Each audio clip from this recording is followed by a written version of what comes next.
Les évangiles et les actes des apôtres en un mois. 12e jour. Évangile selon Marc, chapitres 5 à 7. Actes des apôtres, chapitre 12. Évangile selon Marc, chapitre 5. Ils arrivèrent à l'autre bord de la mer, dans le pays des Gadaréniens. Aussitôt que Jésus fut hors de la barque, il vint au-devant de lui un homme, sortant des sépulcres et possédé d'un esprit impur. Cet homme avait sa demeure dans les sépulcres, et personne ne pouvait plus le lier, même avec une chaîne, car souvent il avait eu les fers aux pieds, et avait été lié de chaînes, mais il avait rompu les chaînes et brisé les fers, et personne n'avait la force de l'endompter. Il était sans cesse nuit et jour dans les sépulcres, et sur les montagnes, criant et se meurtrissant avec des pierres. Ayant vu Jésus de loin, il accourut, se prosterna devant lui, et s'écria d'une voix forte. « Qu'y a-t-il entre moi et toi, Jésus, Fils du Dieu Très-Haut? Je t'en conjure au nom de Dieu, ne me tourmente pas. » Car Jésus lui disait, « Sors de cet homme, esprit impur. » Et il lui demanda, « Quel est ton nom? » « Légion est mon nom, lui répondit-il, car nous sommes plusieurs. » Et il le priait instamment de ne pas les envoyer hors du pays. Il y avait là, vers la montagne, un grand troupeau de pourceaux qui paissaient, et les démons prièrent Jésus, disant, « Envoie-nous dans ces pourceaux, afin que nous entrions en eux. » Jésus le leur permit. Et les esprits impurs sortirent, entrèrent dans les pourceaux, et le troupeau se précipita des pentes escarpées dans la mer. Il y avait environ 2000 pourceaux, et ils se noyèrent dans la mer. Ceux qui les faisaient paître s'enfuirent, et répandirent la nouvelle dans la ville et dans les campagnes. Les gens allèrent voir ce qui était arrivé. Ils vinrent auprès de Jésus, et ils virent le démoniaque, celui qui avait eu la légion, assis et vêtu dans son bon sens. Et ils furent saisis de frayeur. Ceux qui avaient vu ce qui s'était passé leur racontèrent ce qui était arrivé au démoniaque et au pourceau. Alors ils se mirent à supplier Jésus de quitter leur territoire. Comme Jésus montait dans la barque, celui qui avait été démoniaque lui demanda la permission de rester avec lui. Jésus ne le lui permit pas, mais il lui dit, « Va dans ta maison, vers les tiens, et raconte-leur tout ce que le Seigneur t'a fait, et comment il a eu pitié de toi. » Il s'en alla et se mit à publier dans la Décapole tout ce que Jésus avait fait pour lui, et tous furent dans l'étonnement. Jésus, dans la barque, regagna l'autre rive, où une grande foule s'assembla près de lui. Il était au bord de la mer. Alors vint un des chefs de la synagogue, nommé Jaïrus, qui, l'ayant aperçu, se jeta à ses pieds, et lui adressa cette instante prière. « Ma petite fille est à l'extrémité. Viens, impose-lui les mains, afin qu'elle soit sauvée et qu'elle vive. » Jésus s'en alla avec lui, et une grande foule le suivait et le pressait. Or, il y avait une femme atteinte d'une perte de sang depuis 12 ans. Elle avait beaucoup souffert entre les mains de plusieurs médecins. Elle avait dépensé tout ce qu'elle possédait, et elle n'avait éprouvé aucun soulagement, mais était allée plutôt en empirant. Ayant entendu parler de Jésus, elle vint dans la foule par derrière, et toucha son vêtement, car elle disait, « Si je puis seulement toucher ses vêtements, je serai guérie. » Au même instant, la perte de sang s'arrêta, et elle sentit dans son corps qu'elle était guérie de son mal. Jésus connut aussitôt en lui-même qu'une force était sortie de lui, et se retournant au milieu de la foule, il dit, « Qui a touché mes vêtements ?» Ses disciples lui dirent, « Tu vois la foule qui te presse, et tu dis, « Qui m'a touché ?» Et Jésus regardait autour de lui, pour voir celle qui avait fait cela. La femme, effrayée et tremblante, sachant ce qui s'était passé en elle, vint se jeter à ses pieds, et lui dit toute la vérité. Mais Jésus lui dit, « Ma fille, ta foi t'a sauvée. Va en paix, et sois guérie de ton mal. » Comme il parlait encore, survint de chez le chef de la synagogue des gens qui dirent, « Ta fille est morte, pourquoi importuner davantage le maître ?» Mais Jésus, quand il eut entendu ces paroles, dit au chef de la synagogue, « Ne crains pas, crois seulement. » Et il permit à personne de l'accompagner, si ce n'est à Pierre, à Jacques et à Jean, frère de Jacques. Ils arrivèrent à la maison du chef de la synagogue, où Jésus vit une foule bruyante, et des gens qui pleuraient et poussaient de grands cris. Il entra et leur dit, « Pourquoi faites-vous du bruit? Et pourquoi pleurez-vous? L'enfant n'est pas morte, mais elle dort. » Et ils se moquaient de lui. Alors, ayant fait sortir tout le monde, il prit avec lui le père et la mère de l'enfant, et ceux qui l'avaient accompagné, et il entra là où était l'enfant. Il la saisit par la main et lui dit « Talitha koumi », ce qui signifie « Jeune fille, lève-toi, je te le dis ». Aussitôt, la jeune fille se leva et se mit à marcher, car elle avait 12 ans, et ils furent dans un grand étonnement. Jésus leur adressa de fortes recommandations pour que personne ne sût la chose, et il dit qu'on donna à manger à la jeune fille. Évangile selon Marc, chapitre 6. Jésus partit de là et se rendit dans sa patrie. Ses disciples le suivirent. Quand le sabbat fut venu, il se mit à enseigner dans la synagogue. Beaucoup de gens qui l'entendirent étaient étonnés et disaient « D'où lui viennent ces choses? Quelle est cette sagesse qui lui a été donnée? Et comment de tels miracles se font-ils par ses mains? N'est-ce pas le charpentier, le fils de Marie, le frère de Jacques, de José, de Jude et de Simon? Et ses sœurs n'en sont-elles pas ici parmi nous? » Et il était pour eux une occasion de chute. Mais Jésus leur dit « Un prophète n'est méprisé que dans sa patrie, parmi ses parents et dans sa maison. Il ne put faire là aucun miracle, si ce n'est qu'il imposa les mains à quelques malades et les guérit. » Et ils s'étonnaient de leur incrédulité. Jésus parcourait les villages d'alentour en enseignant. Alors il appela les 12, et il commença à les envoyer 2 à 2, en leur donnant le pouvoir sur les esprits impurs. Il leur prescrivit de ne rien prendre pour le voyage, si ce n'est un bâton, de n'avoir ni pain ni sac, ni monnaie dans la ceinture, de chausser des sandales et de ne pas revêtir de tunique. Puis il leur dit « Dans quelque maison que vous entriez, restez-y jusqu'à ce que vous partiez de ce lieu.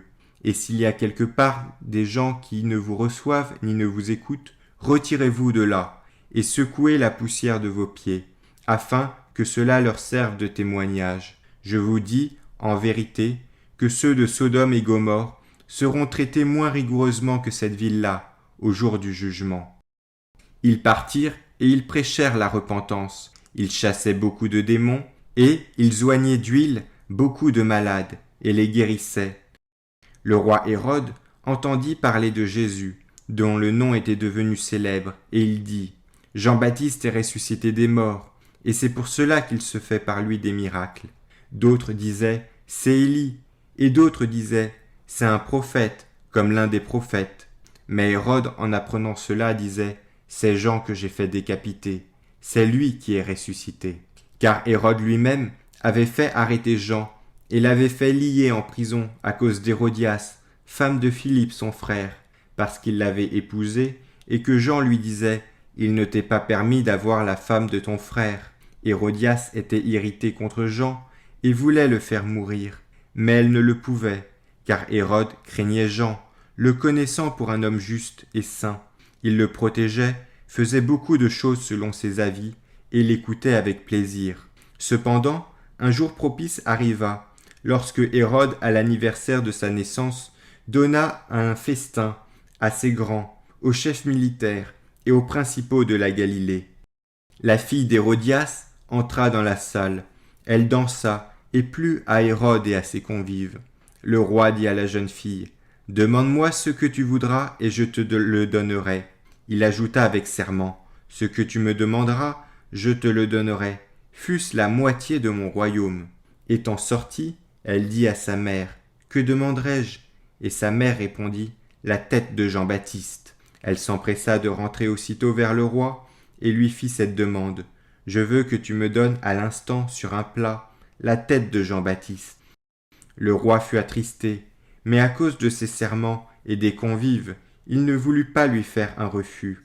Il envoya sur le champ un garde avec l'ordre d'apporter la tête de Jean-Baptiste. Le garde alla décapiter Jean dans la prison et apporta la tête sur un plat. Il la donna à la jeune fille et la jeune fille la donna à sa mère.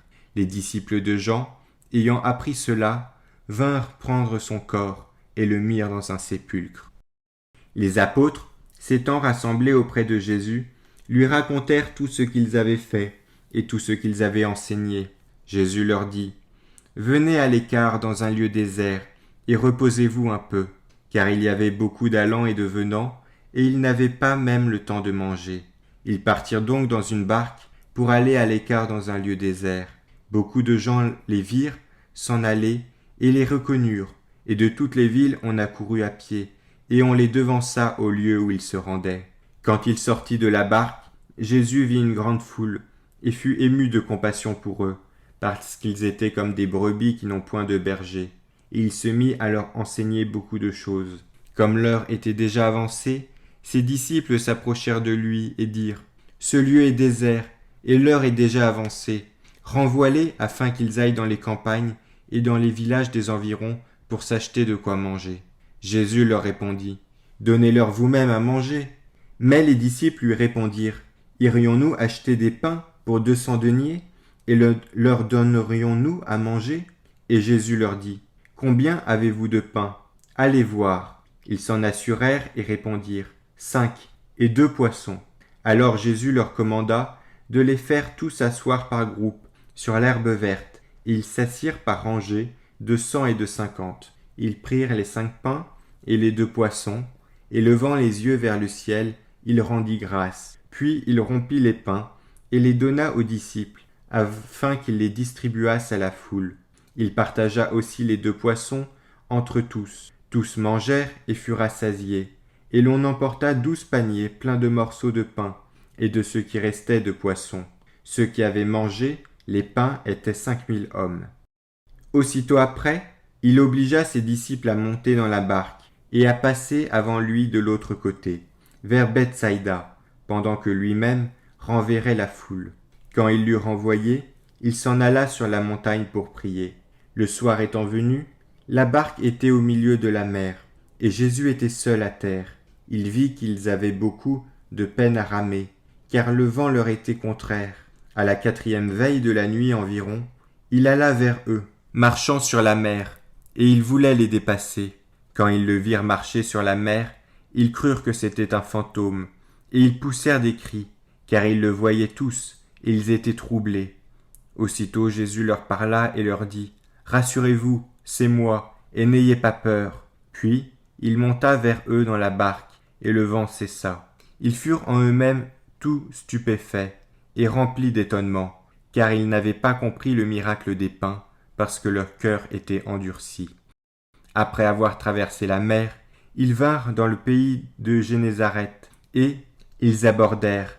Quand ils furent sortis de la barque, les gens ayant aussitôt reconnu Jésus, parcoururent tous les environs, et l'on se mit à apporter les malades sur des lits, partout où l'on apprenait qu'il était. En quelque lieu qu'il arriva, dans les villages, dans les villes ou dans les campagnes, on mettait les malades sur les places publiques, et on le priait de leur permettre seulement de toucher le bord de son vêtement, et tous ceux qui le touchaient étaient guéris.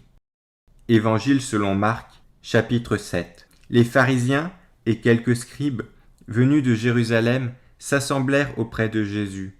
Ils virent quelques-uns de ses disciples prendre leur repas avec des mains impures, c'est-à-dire non lavées. Or, les pharisiens et tous les Judéens ne mangent pas sans s'être lavés soigneusement les mains, conformément à la tradition des anciens, et quand ils reviennent de la place publique, ils ne mangent qu'après s'être purifiés. Ils ont encore beaucoup d'autres observances traditionnelles, comme le lavage des coupes, des cruches et des vases d'airain. Et les pharisiens et les scribes lui demandèrent : « Pourquoi tes disciples ne suivent-ils pas la tradition des anciens, mais prennent-ils leur repas avec des mains impures ?» Jésus leur répondit : « Hypocrites, Ésaïe a bien prophétisé sur vous, ainsi qu'il est écrit : Ce peuple m'honore des lèvres, mais son cœur est éloigné de moi. C'est en vain qu'il m'honore, en donnant des préceptes qui sont des commandements d'hommes. Vous abandonnez le commandement de Dieu, et vous observez la tradition des hommes. » Jésus leur dit encore : « Vous anéantissez fort bien le commandement de Dieu, pour garder votre tradition. Car Moïse a dit : Honore ton père et ta mère. Celui qui maudira son père ou sa mère sera puni de mort. Mais vous, vous dites : Si un homme dit à son père ou à sa mère : Ce dont j'aurais pu t'assister est corban, c'est-à-dire une offrande à Dieu, vous ne le laissez plus rien faire pour son père ou pour sa mère, annulant ainsi la parole de Dieu. Par votre tradition, que vous avez établi, et vous faites beaucoup d'autres choses semblables. » Ensuite, ayant de nouveau appelé la foule à lui, Jésus dit : « Écoutez-moi, tous, et comprenez. Il n'est hors de l'homme rien qui entrant en lui puisse le souiller. Mais ce qui sort de l'homme, c'est ce qui le souille. Si quelqu'un a des oreilles pour entendre, qu'il entende. » Lorsqu'il fut entré dans la maison, loin de la foule, ses disciples l'interrogèrent sur cette parabole. Jésus leur dit : « Vous aussi, êtes-vous donc sans intelligence ? Ne comprenez-vous pas que rien de ce qui du dehors entre dans l'homme ne peut le souiller ? Car cela n'entre pas dans son cœur, mais dans son ventre, puis s'en va dans les lieux secrets, qui purifient tous les aliments. » Il dit encore : « Ce qui sort de l'homme, c'est ce qui souille l'homme. Car c'est du dedans, c'est du cœur des hommes que sortent les mauvaises pensées, les adultères, les impudicités, les meurtres, les vols, les cupidités, les méchancetés, la fraude, le dérèglement, le regard envieux, la calomnie, l'orgueil, la folie. Toutes ces choses mauvaises sortent du dedans et souillent l'homme. » Jésus, étant parti de là, s'en alla dans le territoire de Tyr et de Sidon. Il entra dans une maison, désirant que personne ne le sût, mais il ne put rester caché, car une femme, dont la fille était possédée d'un esprit impur, entendit parler de lui, et vint se jeter à ses pieds. Cette femme était grecque, syrophénicienne d'origine. Elle le pria de chasser le démon hors de sa fille. Jésus lui dit : « Laisse d'abord les enfants se rassasier, car il n'est pas bien de prendre le pain des enfants et de le jeter aux petits chiens. » « Oui, Seigneur, lui répondit-elle, mais les petits chiens sous la table mangent les miettes des enfants. » Alors Jésus lui dit : « À cause de cette parole, va, le démon est sorti de ta fille. » Et quand elle rentra dans sa maison, elle trouva l'enfant couché sur le lit. Le démon était sorti. Jésus quitta le territoire de Tyr et revint par Sidon, vers la mer de Galilée, en traversant le pays de la Décapole. On lui amena un sourd qui avait de la difficulté à parler, et on le pria de lui imposer les mains. Il le prit à part, loin de la foule, lui mit les doigts dans les oreilles, et lui toucha la langue avec sa propre salive. Puis, levant les yeux au ciel, il soupira et dit : « Ephphatha », c'est-à-dire « Ouvre-toi ». Aussitôt ses oreilles s'ouvrirent, sa langue se délia, et il parla très bien. Jésus leur recommanda de n'en parler à personne, mais plus il le leur recommanda, plus ils le publièrent. Ils étaient dans le plus grand étonnement et disaient : « Il fait tout à merveille, même il fait entendre les sourds et parler les muets. » Actes des Apôtres, chapitre 12. Vers le même temps, le roi Hérode se mit à maltraiter quelques membres de l'Église, et il fit mourir par l'épée Jacques, frère de Jean. Voyant que cela était agréable aux Judéens, il fit encore arrêter Pierre. C'était pendant les jours des pains sans levain. Après l'avoir saisi et jeté en prison, il le mit sous la garde de 4 escouades, de 4 soldats chacune, avec l'intention de le faire comparaître devant le peuple après la Pâque. Pierre donc était gardé dans la prison, et l'Église ne cessait d'adresser pour lui des prières à Dieu. La nuit qui précéda le jour où Hérode allait le faire comparaître, Pierre, lié de 2 chaînes, dormait entre 2 soldats, et des sentinelles, devant la porte, gardaient la maison. Et voici un ange du Seigneur survint, et une lumière brilla dans la prison. L'ange réveilla Pierre en le frappant au côté, et en disant : « Lève-toi promptement !» Les chaînes tombèrent de ses mains, et l'ange lui dit : « Mets ta ceinture et tes sandales. » Et il fit ainsi. L'ange lui dit encore : « Enveloppe-toi de ton manteau, et suis-moi. » Pierre sortit et le suivit, ne sachant pas que ce qui se faisait par l'ange fut réel, et s'imaginant avoir une vision. Lorsqu'ils eurent passé la première garde, puis la seconde, ils arrivèrent à la porte de fer qui mène à la ville, et qui s'ouvrit d'elle-même devant eux. Ils sortirent et s'avancèrent dans une rue. Aussitôt l'ange quitta Pierre. Revenu à lui-même, Pierre dit : « Je vois maintenant d'une manière certaine que le Seigneur a envoyé son ange, et qu'il m'a délivré de la main d'Hérode et de tout ce que le peuple judéen attendait. » Après avoir réfléchi, il se dirigea vers la maison de Marie, mère de Jean, surnommée Marc, où beaucoup de personnes étaient réunies et priaient. Il frappa à la porte du vestibule, et une servante nommée Rhode s'approcha pour écouter.